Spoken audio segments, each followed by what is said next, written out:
Can you imagine reading 14 words that completely shatter your world?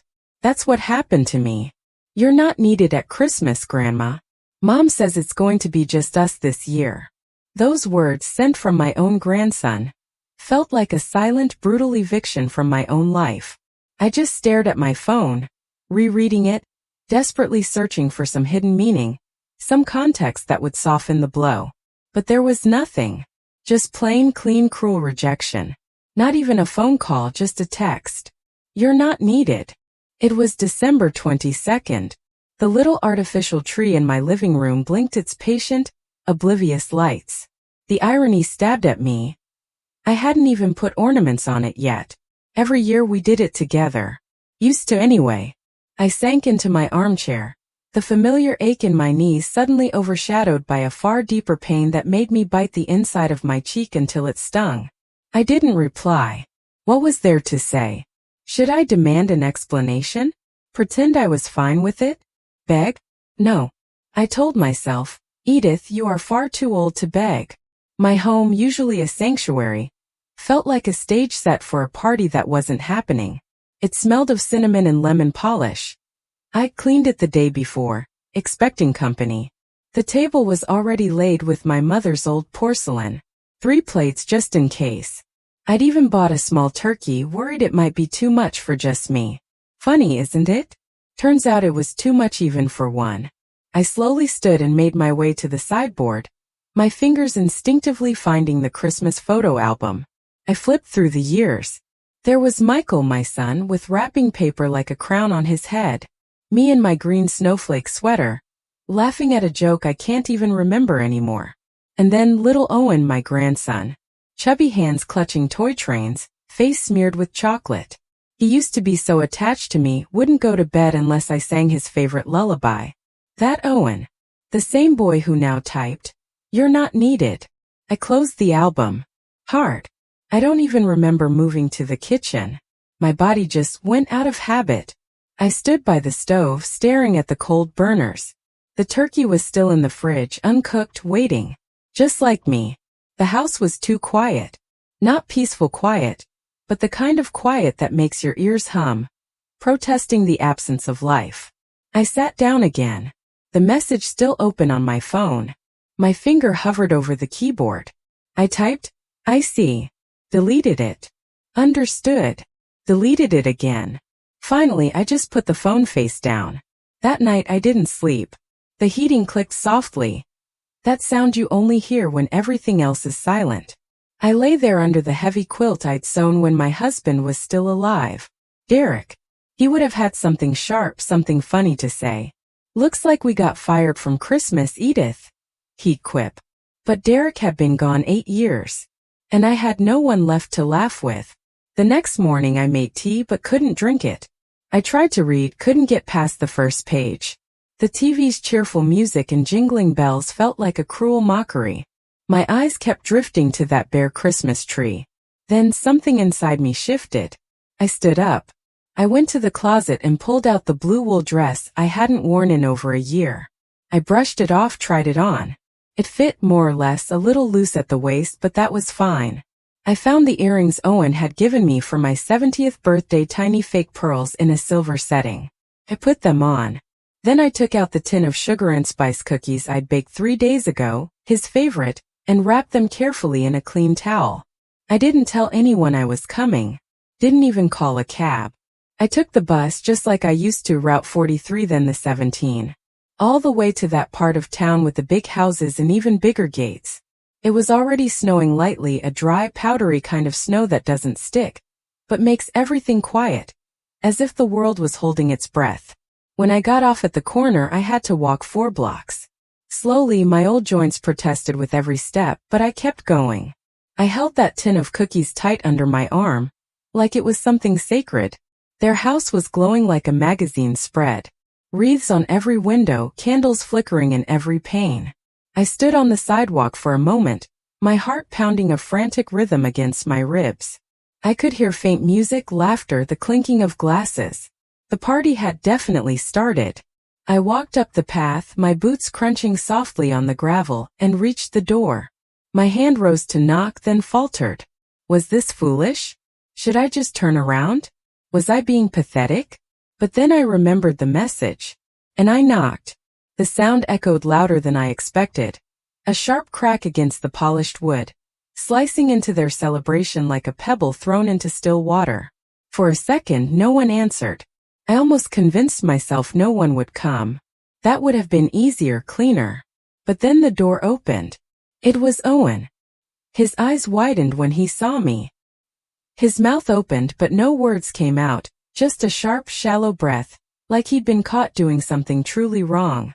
"Grandma," he finally managed, his voice cracking at the edges.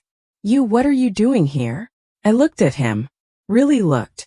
He was taller now, broader in the shoulders, wearing a sweater I didn't recognize. Older somehow, but still my grandson. Still the boy who used to curl into my lap and demand stories about foxes and flying bicycles. "I came to drop off your cookies," I said simply, holding out the tin. "I baked them for Christmas. I thought since I wasn't needed, I'd at least bring them." He didn't take them. Just stared at the tin, then back at me. "Grandma, I didn't mean. Is everything okay?" A woman's voice called from inside. A voice I knew too well. Megan.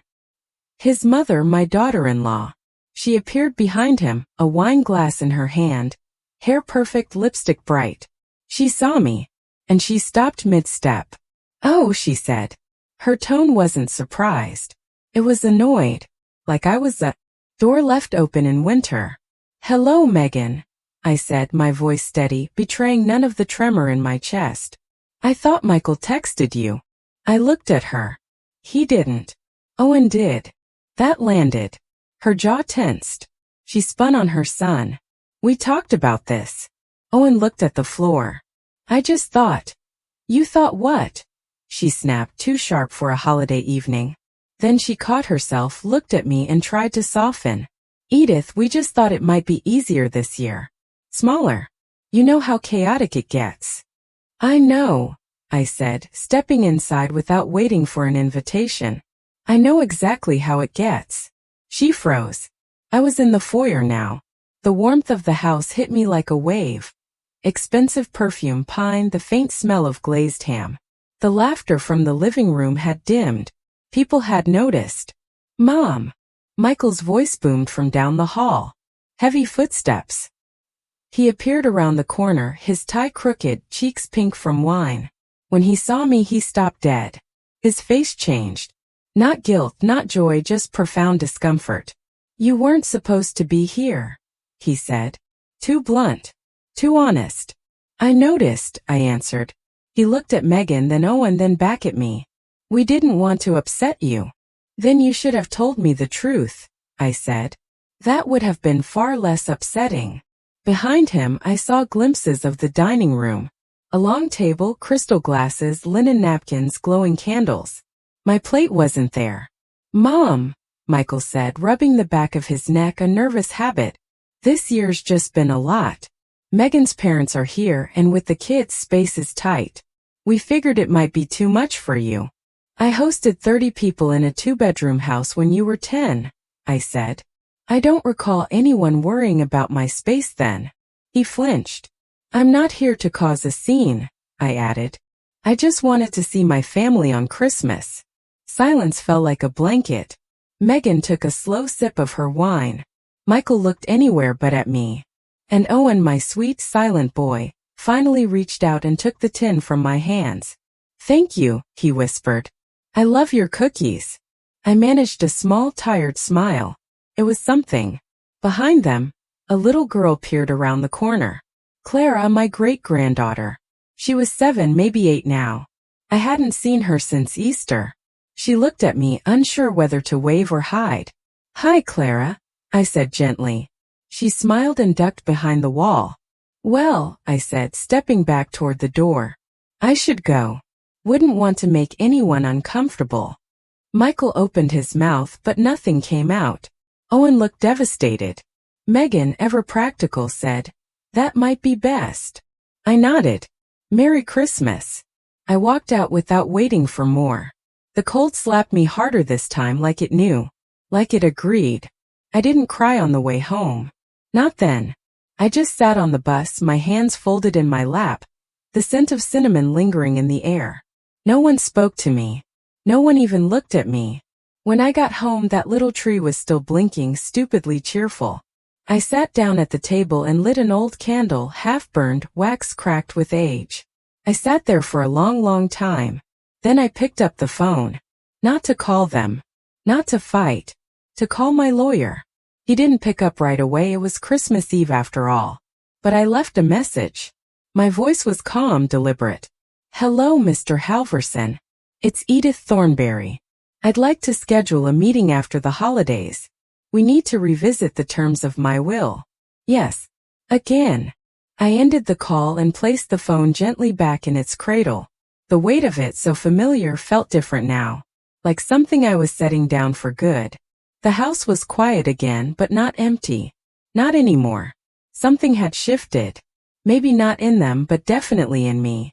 I walked to the hall closet, pulled down the battered shoebox marked private. Inside were yellowed documents, old checkbooks, a small stack of letters tied with blue ribbon, and tucked between them a file folder, labeled in my own handwriting. Financial Kids. I opened it, my fingers tracing the pages. Loan records, transfers, little notes in the margins. Michael car down payment $5,000. Owen's private school donation $2,300. Megan kitchen remodel loan $8,000, no repayment schedule. It all added up slowly, painfully. The numbers weren't as important now as the stark realization that hit me. I'd spent years trying to earn my place at a table that was already mine. For what? A polite smile once a month? A text message on my birthday? A forced lunch in early spring where everyone looked at their watches? I used to tell myself that love meant giving, that mothers gave without keeping score. But this wasn't love anymore. This was survival with a performance. I closed the folder and set it aside. That night I didn't sleep much. Not because of sadness, not even anger. My mind was alive in a way it hadn't been in years. I woke up early on Christmas morning. The sky outside was a dull gray, snow dusting the sidewalks like powdered sugar. I made myself toast and scrambled eggs. I ate slowly, deliberately, a woman with time. By the way, if you're still with me on this journey, and I hope you are, please hit that subscribe button. More stories about finding your voice are coming. At 9 the doorbell rang. It was Reed. He looked nervous, snow clinging to the shoulders of his coat, cheeks red from the cold. He held a small gift bag. I figured you'd be up. He mumbled. I always am, I replied, stepping aside. Come in. He wiped his boots and entered.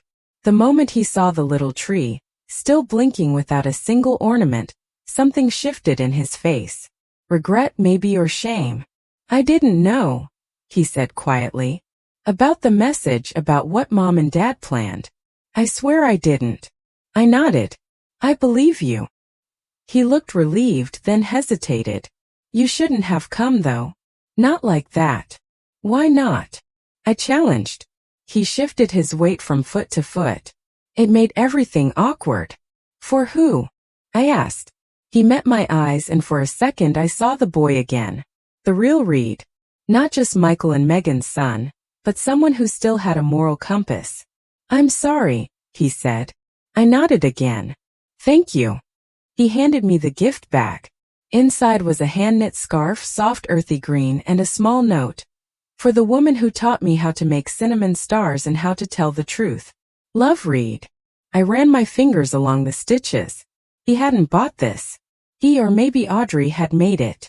That meant something. I'll put the kettle on, I said. You'll stay for tea? He nodded. Please. In the kitchen we moved like we used to. Him setting out mugs, me spooning sugar. We didn't say much, but it was enough. I don't know what's happening to our family, he said at one point, not looking at me. It's like everyone's performing for each other, pretending. Like Christmas is just an event for Instagram. Maybe it is, I said. But not here. He looked at me, eyes wet. You didn't deserve that, Grandma. No, I said.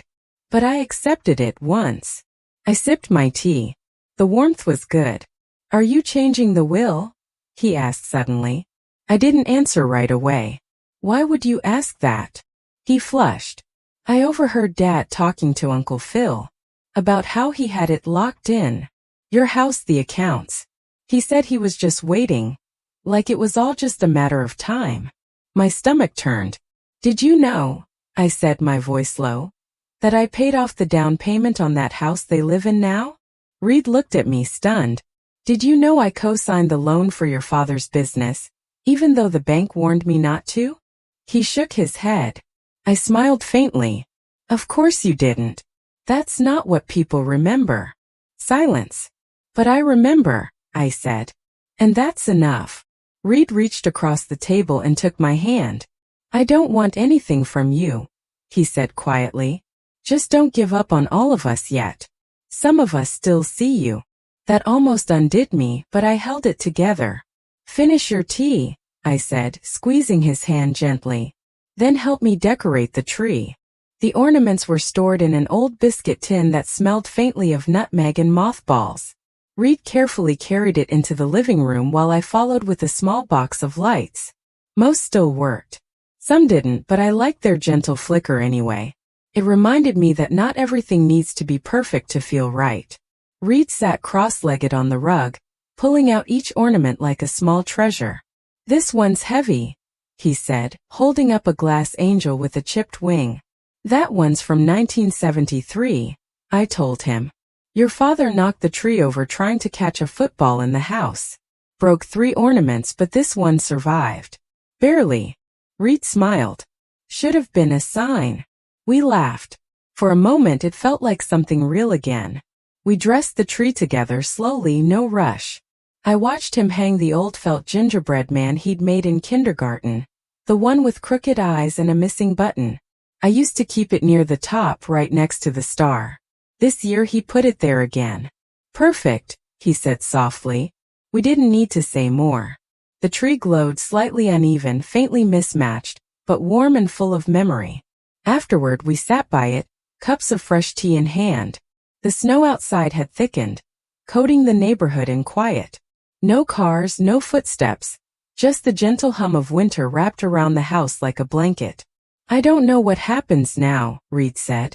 I mean after this. Neither do I replied. But I do know what won't happen anymore. He looked at me. I won't wait for them to remember I exist. I won't shrink myself to fit the edges of their lives. I'm done knocking on doors that were built to stay shut. He nodded silently. Besides, I said, sipping my tea, I still have the keys to my own house. That's more than most people my age can say. That made him laugh. A real laugh, not the polite kind. Then he grew quiet again. You know what hurts the most? He waited for me to respond. That it wasn't just Mom and Dad who excluded you. It was me too. I didn't stand up. I didn't say, why isn't Grandma invited? I just let it happen. You're here now, I said gently. He looked down. It doesn't fix it. No, I agreed. But it's a start. A long pause. I talked to Audrey, he said. She was furious when I told her. Said she would have skipped dinner if she knew. She wanted to come with me this morning, but I think she thought you'd need time alone. I smiled faintly. She was right. But next time, tell her I'd be glad to see her. He nodded. I will. The clock ticked softly on the mantel. That sound you forget is there until silence lays it bare. Reed glanced at his watch. They'll probably wonder where I am. I raised an eyebrow.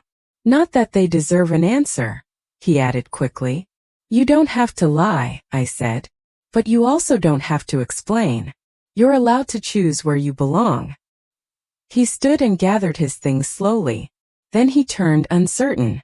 Would it be okay if I came again tomorrow? Maybe brought Audrey. Maybe we could help you clear out the attic or something. I smiled.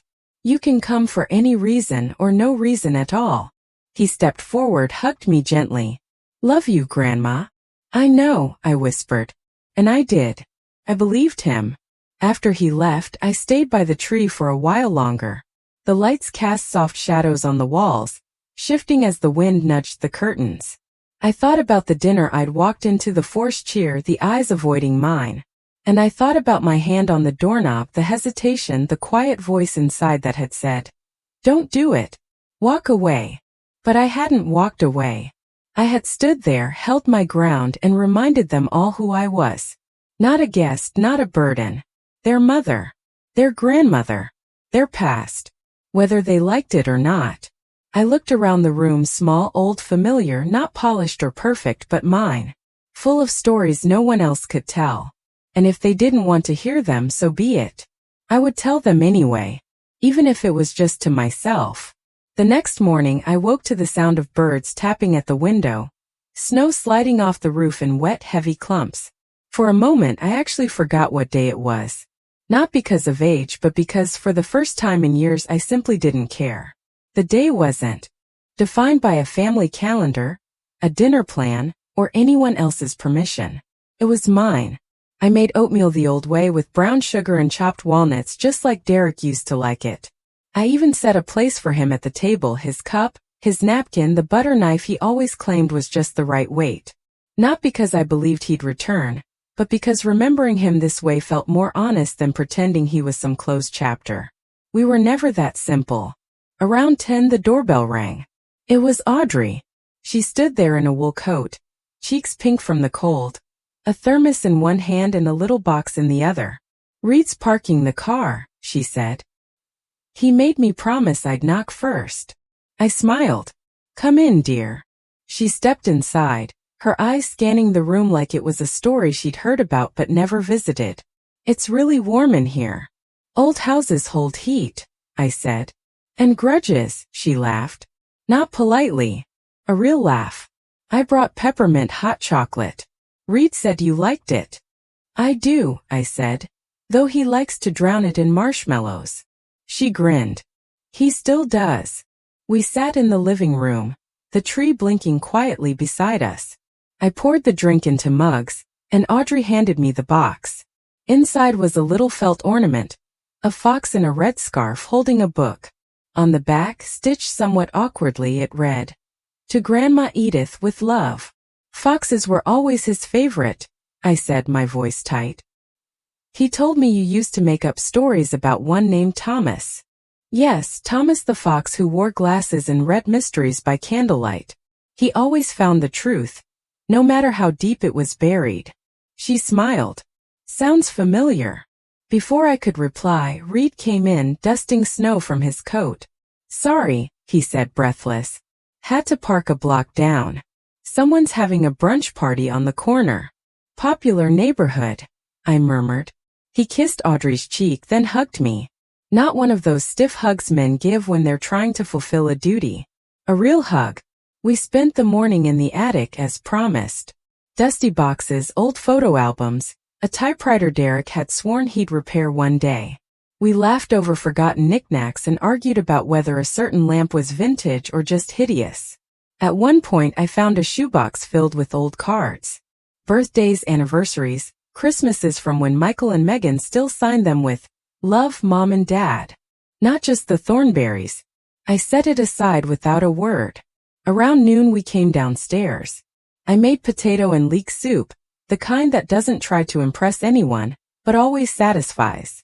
We ate in the kitchen, sunlight pouring through the curtains, turning the room gold. "Do you think they'll call?"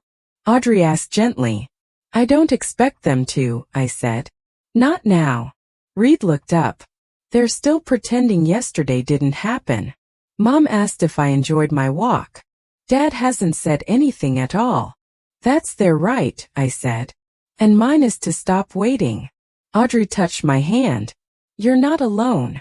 "I know," I said. "Not anymore."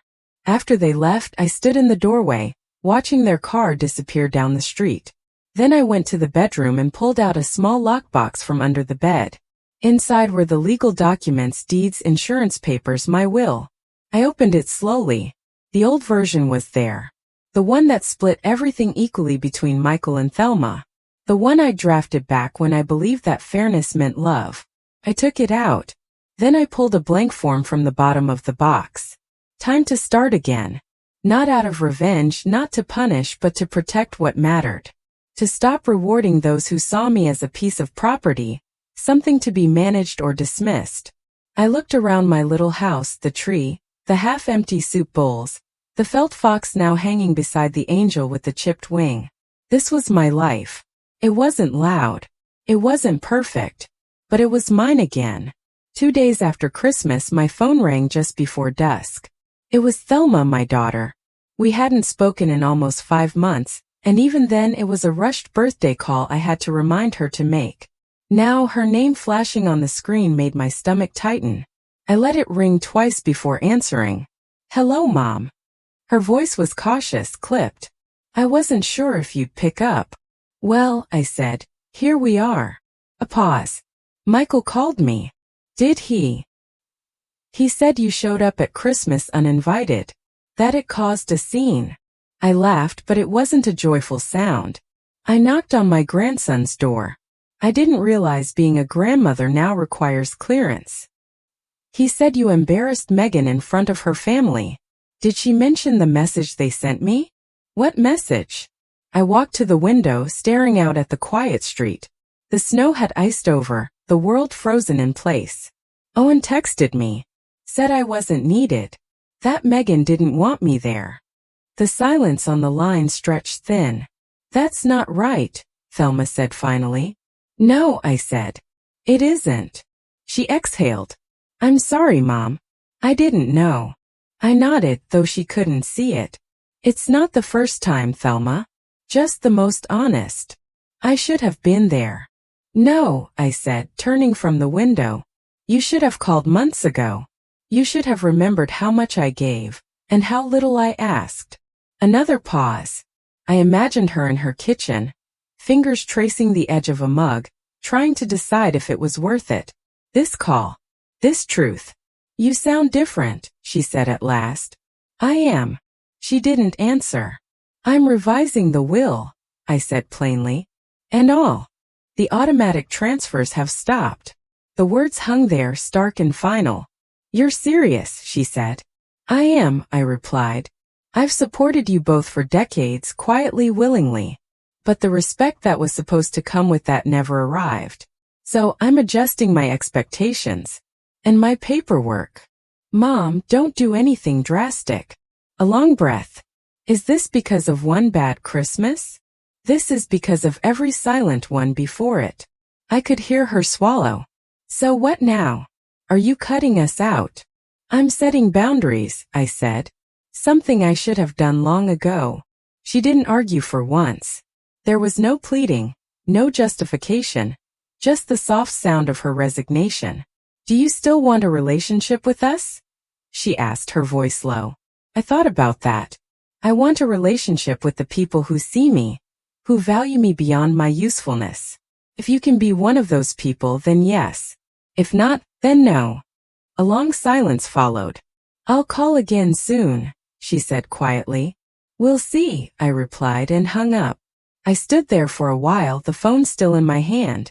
No sadness, no rush of emotion, just stillness. Like walking out of a room that had been too loud for too long. That evening, I lit the fire in the living room.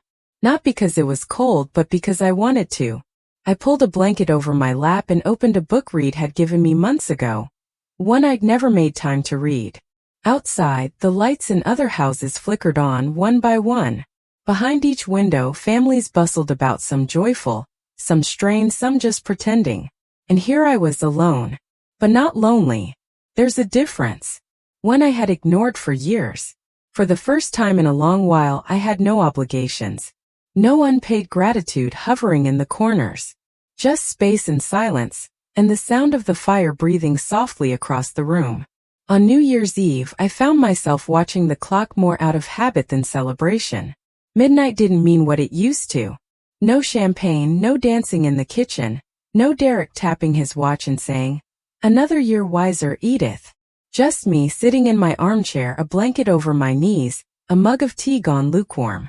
The fireworks outside started early. Distant bursts of color and noise that didn't quite reach my windows. I watched them without moving. Then the doorbell rang, not once but twice. Insistent. Unfamiliar. I opened it to find Megan standing there. She wasn't alone. Owen hovered behind her, his face pale in the porch light, hands stuffed deep into his coat pockets. "Megan," I said. "Happy New Year," she replied, though her tone didn't match the words. Her hair was pinned back, her lipstick perfect, as if she'd stepped out of someone else's evening. "Is it?" I asked. She blinked, caught off guard, then forced a smile. "We were in the neighborhood." I glanced at Owen. He didn't meet my eyes. "You weren't invited," I said. Not cruel, just factual. "I thought we could talk," she replied. I stepped back, letting them in without a word. The air behind them brought in a gust of cold, and the scent of someone else's perfume. Megan's heels clicked across the floor like she owned the place. Owen followed, smaller somehow. They sat on the couch side by side. I remained standing. "You've been making some decisions," Megan began, crossing her legs. "Yes. Legal ones." "That's right. And not just about the will." Michael said the bank called. "I've closed the joint accounts," I confirmed. "They were never meant to be permanent." She nodded slowly, her lips pressed together. "It's just sudden." "No," I said. "It's overdue." Owen finally looked up, his face flushed. "Grandma, I didn't want to send that message."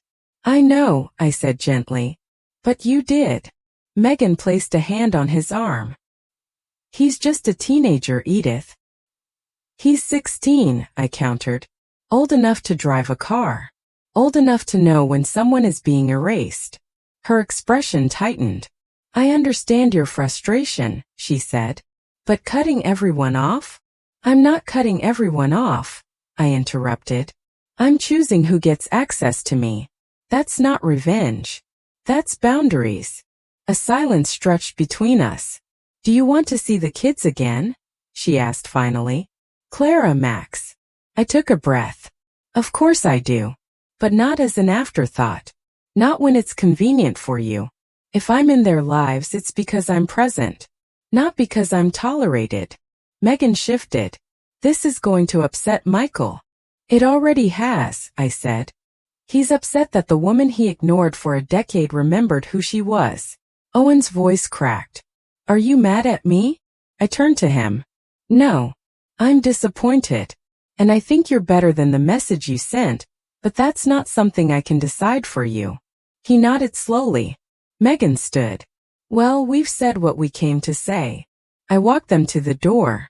Before she stepped out, Megan turned. "You always liked being dramatic, Edith." I smiled. "And you always liked pretending that made you superior." She blinked just once. Then she was gone. Owen lingered. "I do love you, Grandma," he said. "I just didn't know how to say it then." "I believe you," I said. "But you'll have to show it now. Words aren't enough anymore." He nodded, his eyes bright. I watched them walk down the path, her arm around his shoulder like a claim. The fireworks cracked again in the distance. New colors, new noise. But this time I didn't flinch. I closed the door and locked it. Not out of fear, but because peace deserves protection. The day after New Year's, I found myself in the spare room, standing in front of the old cedar chest. It hadn't been opened in years. Dust lay thick on the lid. The key was still in the drawer where Derek used to hide it, tucked inside an empty matchbox, as if that made it invisible. I opened the chest slowly. The scent rose up: cedar, old paper, something older than both. Inside were remnants of a different life. Mine, though I'd nearly forgotten. Scarves I'd knit before arthritis stole the ease from my fingers. A pair of ballet slippers Thelma had outgrown, but I couldn't throw away. A faded blue sweater I'd worn the day I brought Michael home from the hospital. And at the very bottom, wrapped in tissue, was a stack of holiday cards I had made by hand, year after year, back when love was something we crafted, not purchased. I ran my fingers over them. The paper was soft at the edges, like it had listened too long. I sat on the floor and spread the cards around me. Most were signed with careful loops and dotted hearts. "Love, Mom. Grandma Edith." Some included little notes. "Hope this makes you smile. Tell the kids I miss them." I imagined them opening these cards, tossing them on tables, maybe even in bins, barely reading. I imagined Megan's tight smile. Michael's distracted. "Oh, Mom sent something again." Still, I had written them, believing each time that it mattered. This year I hadn't sent any. Instead, I had rewritten my will. The new version sat now in a locked drawer in my desk, witnessed, notarized, clean and clear. Reed and Audrey were named primary beneficiaries. Not because they had begged or earned it with flattery, but because they showed up. Not just once, but consistently. Because they remembered I was more than an obligation. I didn't do it to make a point. I did it to correct one. I was still sitting there on the floor when the phone rang. It was a landline ring. Slow, deliberate. The kind of sound no one under 30 hears anymore. Hello, Mrs. Thornberry. This is Lori from St. Margaret's. My breath caught. Yes. I hope I'm not calling at a bad time. I'm organizing volunteers for the community dinner next week. Reed mentioned you might be interested. I smiled. Did he? Yes. He said you used to host half the neighborhood every Christmas. I did, I said, before I stopped being invited to anyone else's. She chuckled awkwardly. Well, we could use someone with your experience if you're willing. I'm more than willing, I said. I've got time and I've still got recipes. She gave me the details, her voice warm. I wrote them down slowly, letting the words sink in. A new plan. A new room to walk into. After I hung up, I sat back against the cedar chest. The afternoon light spilled across the floor like something poured gently, without asking. I thought of Reed in the church hall, setting up chairs. I pictured Audrey fussing over tablecloths and coffee urns. I could see myself there. Not the guest, not the outsider. Someone with sleeves rolled up, hands in dough, voice raised in laughter. The realization was quiet but firm. I was done asking for a seat at the wrong tables. Let them eat their dry turkey and talk over one another. I'd rather serve soup to strangers and feel seen. There's more family and kindness in bloodlines. I know that now. And I've never been afraid of starting over. Not really. Not when I know how much I'm still capable of giving. And now finally I know who's worthy of receiving it. I arrived early to St. Margaret's the morning of the community dinner, bundled in my old gray coat and a scarf Audrey had insisted I take. The air was sharp, the kind that stings your lungs but wakes you up in the right way. It reminded me of mornings long ago. School lunches packed, Derek scraping ice from the windshield, my hands always too cold, always too busy. Lori met me at the door. She was younger than I'd pictured, maybe mid-30s, hair pulled back in a way that said she had too much to do to worry about looking polished. Her smile was real, though. Not the kind people wear when they're about to ask for something. Edith, you're early. I'm always early when soup's involved, I said. She laughed and handed me an apron. You're on vegetable prep with Audrey and another volunteer. Reed's out back organizing the donation bins. I nodded and followed her through the warm, bustling hall. The kitchen was alive. Steam rising, metal clanging, voices overlapping like an old hymn. It was the kind of noise that soothed because it came from purpose. Audrey was already there, sleeves rolled up, chopping carrots with the precision of someone who'd done this before. She lit up when she saw me. Thank God, she said. They gave me the dullest knife in the building. I took the station beside her. You're young. They didn't trust you with the real ones. She grinned and handed me a cutting board. For the next hour we worked side by side. No small talk, no force catching up, just quiet teamwork. I peeled. She chopped. We moved in rhythm. A rhythm that felt earned. At one point she paused and touched my arm. You know, she said, Reed talks about you more than he admits. Says you're the only one who listens without judging. I smiled. That's because I ran out of energy to judge a long time ago. She laughed. Still it matters. You matter. The words landed somewhere deep. Not dramatic, not loud, just honest. We finished prepping just as the first guests began to arrive. Elderly men in threadbare coats, single mothers balancing toddlers, young couples who looked like they hadn't smiled in weeks. I saw myself in all of them. Different shapes of loneliness. Different shades of being unseen. Lori handed me a ladle. You're on soup duty. I took my place at the table next to a tray of warm rolls and a line of chipped bowls. One by one people came through. Some nodded. Thanks. Some didn't look up. Some murmured, "God bless you," with eyes that had seen too much. And with each bowl I filled, something inside me steadied. This was giving. Not out of guilt, not to be remembered or rewarded. Just giving. Reed passed by now and then, carrying crates, laughing with the younger volunteers. Once he stopped beside me and touched my shoulder. "You're glowing," he said. "Must be the steam," I replied. But I knew better.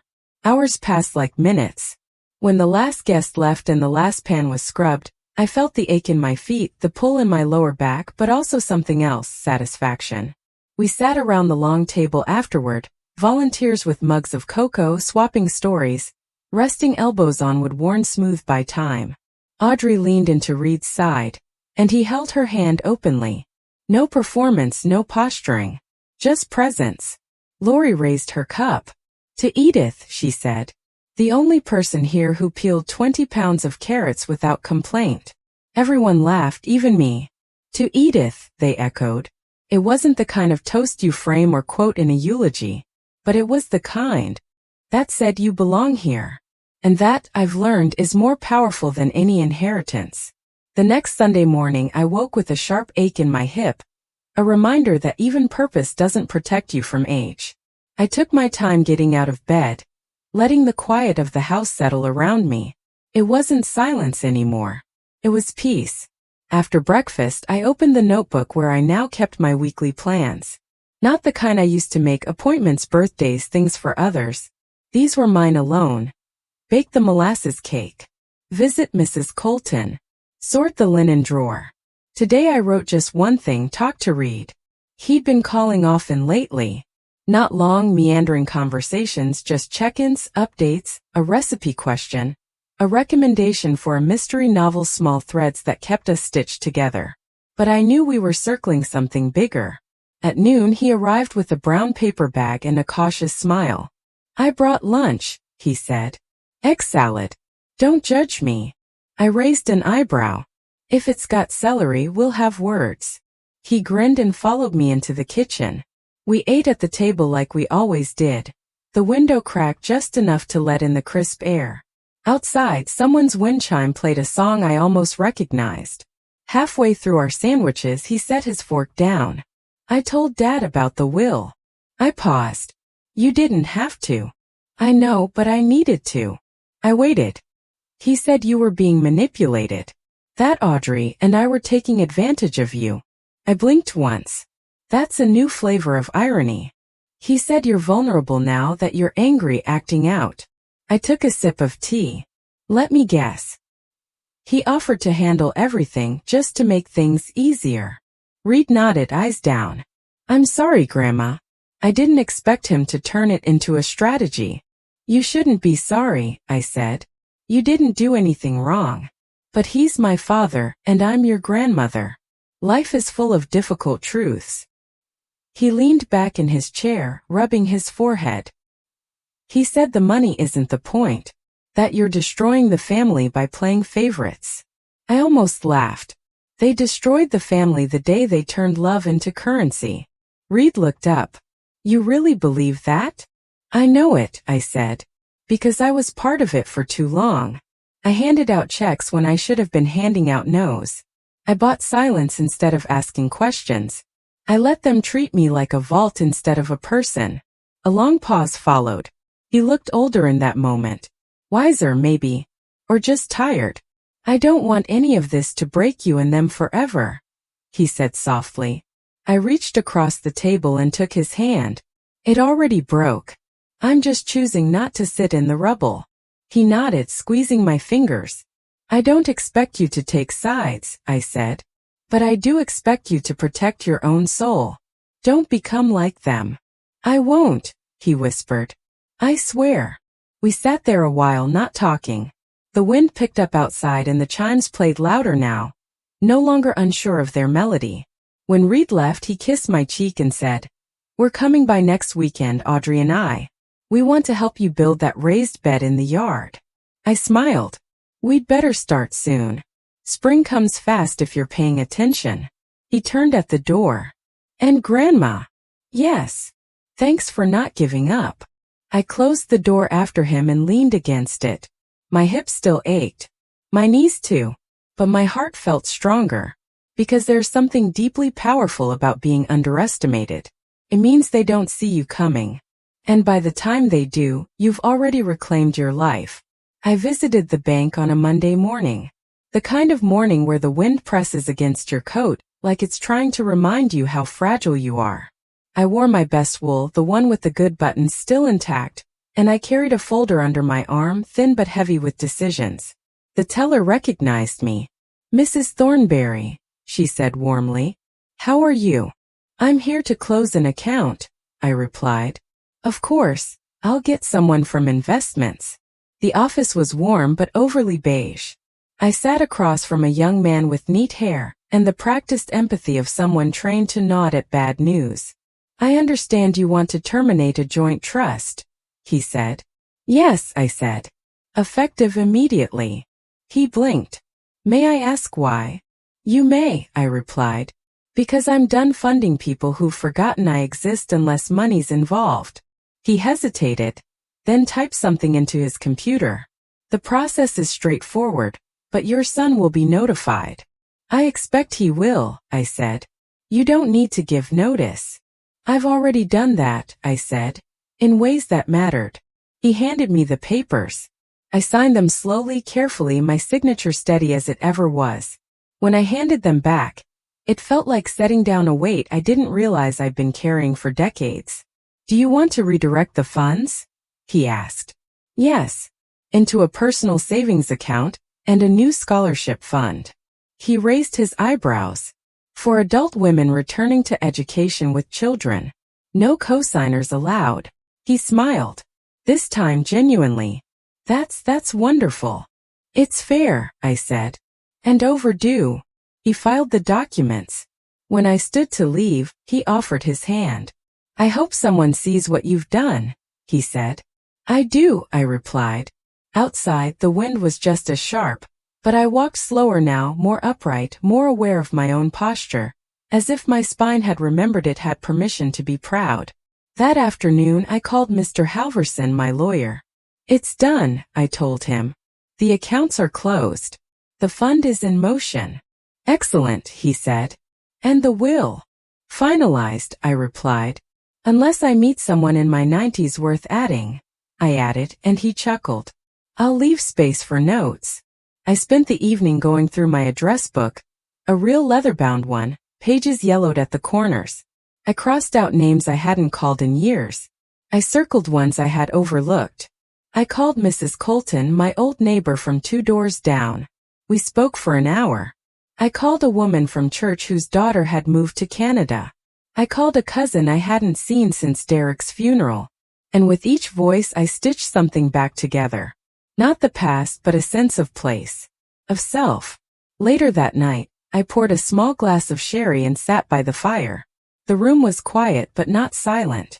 The house had learned my rhythm again. Didn't creak as much now. Or maybe I just didn't flinch when it did. I thought about Michael. About how quickly love can turn into assumption. How kindness, when expected too long, starts to feel like currency. But I didn't hate him. I pitied the version of him who thought control was love, who mistook silence for loyalty, and who never once looked back to ask if the hands that fed him were still steady or shaking. I raised my glass not in a toast but in closure. To what was. To what will never be again. And to the peace in between. I had expected to feel something more after the bank visit. Triumph maybe, or regret. But what came instead was clarity. Quiet. Grounded kind of knowing that doesn't need applause. That Friday, I met with Mr. Halverson again, this time in person. His office smelled like old books and floor polish, and he still used a fountain pen, which I respected. "I've drawn up the final letter," he said, sliding the envelope across the table. "You're not required to send it, but I thought you might appreciate having something on your terms." The envelope was thick, cream-colored, my name typed in a calm, crisp font. I opened it and read. It wasn't cruel. It wasn't angry. It was simple. "To Michael and Thelma, this is to inform you that the terms of my estate have changed. You are no longer listed as beneficiaries. This is not punishment. It's recognition. You have lived for many years without my presence or participation, except where money was involved. I am finally following your lead. I wish you well. Mother. I folded the letter neatly and placed it back inside the envelope. I'll hold on to it for now, I said. Let silence do its work a bit longer. He nodded. Sometimes silence is the loudest statement. When I got home, the phone was ringing. It was Michael. I didn't answer. He called again the next day, then once more on Sunday morning. I let each one go to voicemail, not out of spite, but because I wanted to see if he'd leave something more than excuses, more than the same tired rhythm of guilt dressed as concern. On the fourth try, he finally left a message. Mom, it's Michael. I heard what you've done. I think we need to talk. I think you're overreacting. Megan says this isn't like you. Call me back. Please. I listened to it once, then deleted it. That afternoon, I went into town with Audrey. We stopped at the thrift store, browsed through old books and dishware, picked up a few spring bulbs for planting. You seem lighter, she said as we walked back to the car. I am, I said. I've been walking around for years with my hands full. It took me this long to realize I could put things down. She smiled, opening the trunk. You're teaching me a lot, you know. I'm not trying to, I said. Exactly. That's why it works. At home I planted the bulbs. My knees complained. My back protested. But I kept going. Dirt under my nails, wind in my sleeves. It felt like something holy. Like the earth was accepting what I gave without question or judgment. Reed came by in the evening to help finish the bed frame for the garden.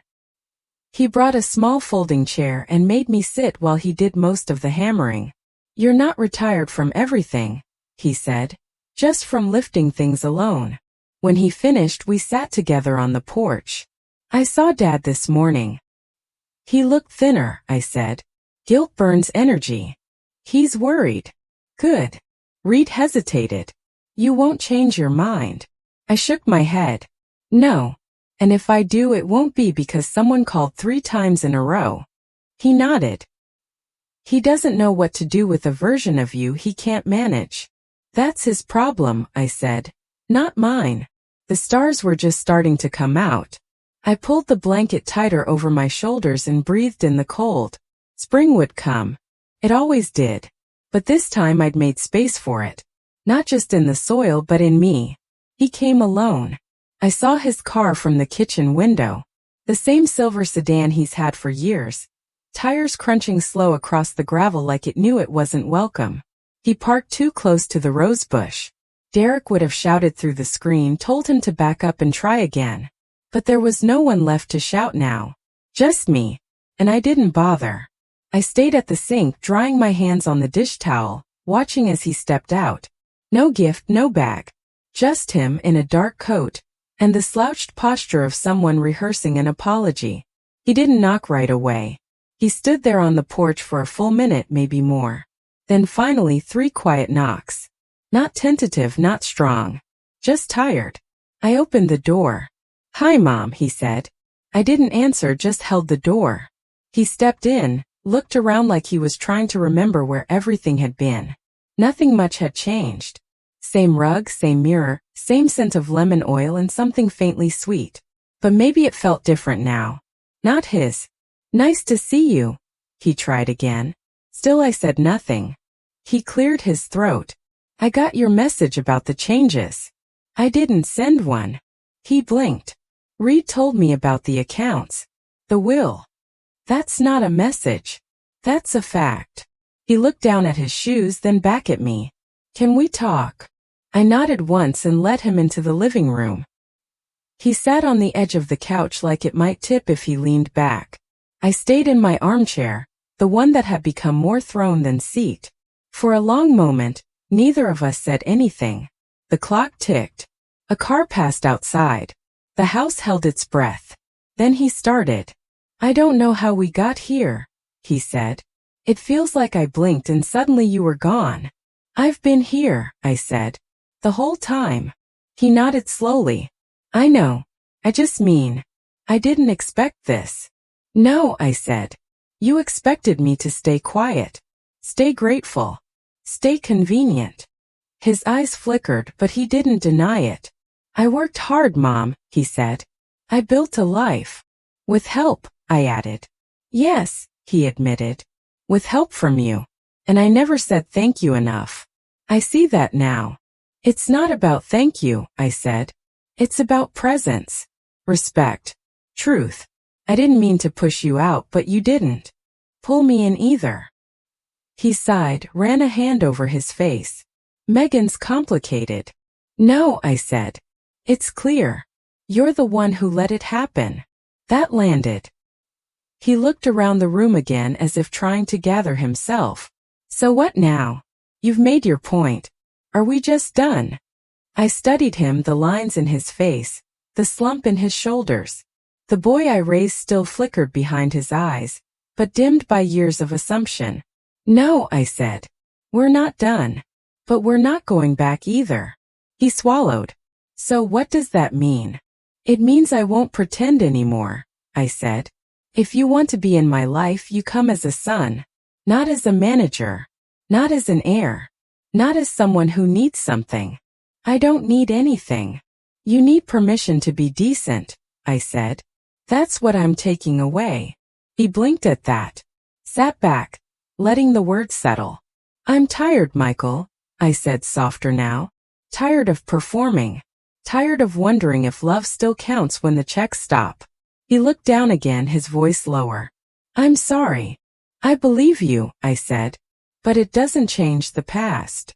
I know. Another silence, not cold, just full. He stood after a while. I should go. I nodded. At the door he hesitated. If I call, will you answer? If it's to talk, I said. Not to convince. He nodded once. Okay. He stepped out, then turned back. You're different now. I finally remembered who I was, I said. He stood there a second longer, then walked to the car. I didn't watch him leave. I just closed the door. Softly. And with peace. I sat down after he left. Same chair, same cushion with the worn-out corner where Derek used to rest his arm. The house didn't feel changed, but I did. There was no relief, no victory, just a deep, still kind of truth, the kind you don't speak aloud because it doesn't need witnesses. I had looked my son in the eyes and said what needed saying. And this time I didn't apologize for the saying. Later that evening, I found myself reaching for the old tin box I kept in the hutch. The one labeled receipts, though most of them weren't. Inside were letters, some mine, some Derek's. Notes I'd never mailed. Christmas cards I'd written but couldn't bring myself to send. A strange archive of restraint and yearning. One envelope was addressed to myself. I had forgotten it entirely. It was dated January 3rd, 8 years ago, a day after I had been left out of Clara's 3rd birthday party. The writing was smaller then. Careful. Holding back. Dear Edith, stop making excuses for them. Stop pretending you weren't meant to feel the sting. You did. You always do. And every time you swallow it, it finds another place in your body to live. One day it'll become pain in your chest, or a cramp in your soul. You are allowed to be angry. You are allowed to be done. I read it 3 times. Then I put it back in the tin. Not because I needed the reminder, but because it had finally been heard. The next morning, I walked to the florist on Oak Street. A little shop with dusty windows and a bell that jingled like an afterthought. I bought 3 pots of hyacinths and a spool of ribbon. The woman behind the counter asked if I had something to celebrate. Yes, I said. Myself. At home, I place 1 hyacinth on the kitchen table, 1 by the fireplace, and 1 in the room where I sometimes wrote things no one would read. They smelled like spring, even though the ground was still hard and gray. Around noon, Reed called. Hey, Grandma, he said, his voice warm. Audrey and I are heading to the market. Thought we'd swing by afterward. She wants to show you something. You're both always welcome, I said. He paused. Dad told me he came by. He did. And nothing. We spoke. We were honest. He let out a breath. He looked off when he came back. He's not used to being told no, I said.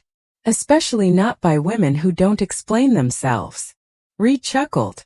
I like this version of you. I always liked her too, I said. She was just busy keeping everyone else afloat. When they arrived that afternoon, Audrey brought a small box wrapped in brown paper. It's a late Christmas gift, she said. But it's more than that.